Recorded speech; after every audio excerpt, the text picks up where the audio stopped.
Hello friend, welcome back to my channel. सभी PSL पीड़ित निवेशक साथियों का एक बार फिर से हमारे हिस्ट्री न्यूज़ चैनल पर हार्दिक स्वागत है। दोस्तों, मैं यूएस खान और आप देख रहे हैं हिस्ट्री न्यूज़ टीवी। जी हाँ दोस्तों, हम पीएसीएल और सेबी विभाग की अक्सर हिस्ट्री आपको सुनाते रहते हैं। आज भी आपके लिए एक लेटेस्ट अपडेट लेकर आए हैं। पल्स की ताज़ा खबर 2022 पल्स रिफंड लेटेस्ट अपडेट। जी हाँ दोस्तों, क्या हालात इस वक्त पल्स निवेशकों कि इस वक्त चल रहा है, उसको लेकर आज ये बड़ी अपडेट हम आपके लिए लेकर आए हैं। सेबी द्वारा पल्स रिफंड प्रक्रिया शुरू करने में देरी क्यों चल रही है, क्यों लेट लतीफ़ी हो रही है, इन सब की जानकारी दोस्तों आपको इस वीडियो के माध्यम से मिलेगी। आपसे अनुरोध है कि आप चैनल पर बने रहें ताकि आपको pulse agrotech limited real estate development company के बारे में पूरी जानकारी पता चल सके। क्योंकि दोस्तों हम जानते हैं कि हमारी तरह आपके भी इसमें पैसे लगे हुए हैं और सभी गरीबों का पैसा यहाँ पर 49,100 करोड़ रुपया जो सेबी के अधीन है, उसको लेकर यहाँ पर बड़ी अपडेट दोस्तों हम आपके लिए लेकर आए हैं। तो चलिए दोस्तों शुरू करते हैं आज की ताज़ा खबर।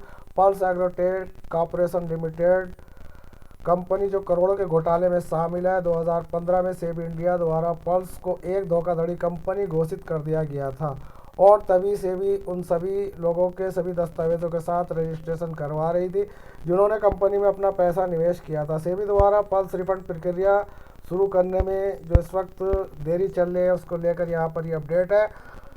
हम में से कई लोग इस तथ्य में से स्पष्ट रूप से अवगत है कि किसी भी सरकारी कार्रवाई में चीज़ों को वास्तविकता में लाने में समय लगता है और यह बहुत बड़ा घोटाला है जहां करोड़ों गरीबों की कमाई को चूना लगाया गया है। तो दोस्तों यहाँ पर बताया गया है कि ये एक बहुत ही मुश्किल काम है, जो प्रक्रिया निश्चित रूप से जटिल होने वाली है। अब पल्स रिफंड प्रक्रिया के बारे में बात करते हैं तो अभी भी सेबी कुछ बहुत बड़ी राहत इन्वेस्टरों को नहीं दे पाई है।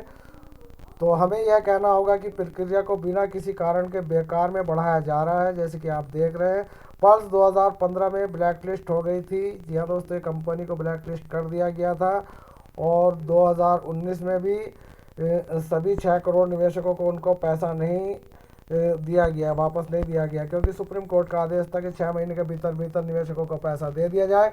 यह बहुत आश्चर्य की बात है कि सेबी जैसी संस्था भारत का बाजार नियामक 4 वर्षों में लगभग 6 करोड़ निवेशकों के धन वापसी के लक्ष्य को प्राप्त करने में विफल रही है। तो दोस्तों यहाँ पर सेबी विभाग भी विफल हो गए क्योंकि देनदारी बहुत बड़ी है।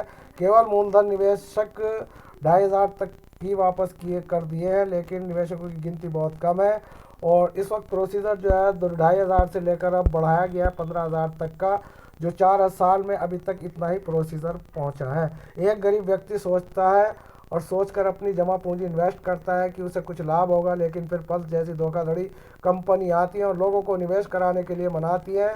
और यह पल्स निवेशकों का भाग्य है जो अभी भी अपने रिफंड का इंतज़ार कर रहे हैं। हर रोज़ कहीं ना कहीं कोई खबर आती है कि किसी एजेंट ने परेशान होकर आत्महत्या की है या किसी गरीब इन्वेस्टर ने तंग आकर फांसी लगा लिया, क्योंकि अपनी उम्र भर की कमाई के लिए इतना भाग दौड़ करना बहुत ही परेशानी भरा और मुश्किल काम है और आखिर में परेशानियों से छुटकारा मौत ही दिलवाती है। और एजेंट की हालात जो है इस वक्त ये बहुत ही दयनीय है और उन्हें हर वक्त डर लगा रहता है कि कहीं कोई निवेशक आकर उनको गाली गलौज धक्का मुक्की मारने तक की धमकियां यहाँ पर देनी चालू हो चुकी हैं और कुछ निवेशक फांसी खा चुके हैं।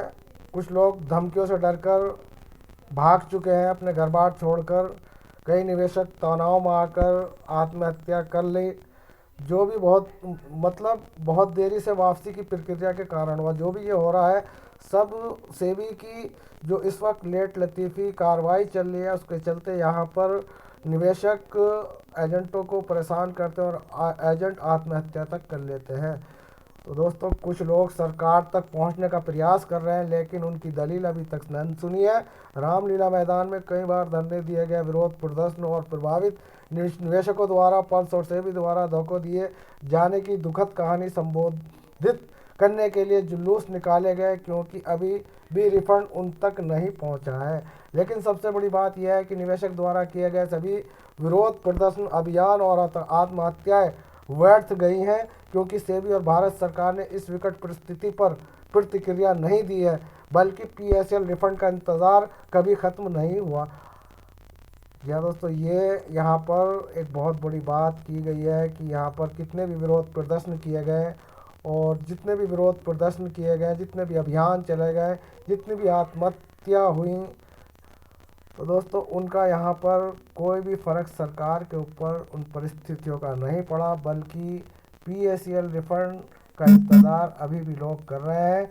निवेशकों ने एजेंटों को मानने की धमकी दी। इस पूरे परिदृश्य में एक बड़ा झटका लगा जब निवेशकों ने उन एजेंटों को धमकी देने की कोशिश की जिन्होंने उन्हें PSL में निवेश करने के लिए राज़ी किया। इन एजेंटों को डर है कि अब अपने घरों से बाहर नहीं आ रहे हैं और धमकी देने वाला रास्ता बिल्कुल सही नहीं है और यह तरीका आपको किसी भी तरह से आपके रिफंड दिलाने में सफल नहीं होगा।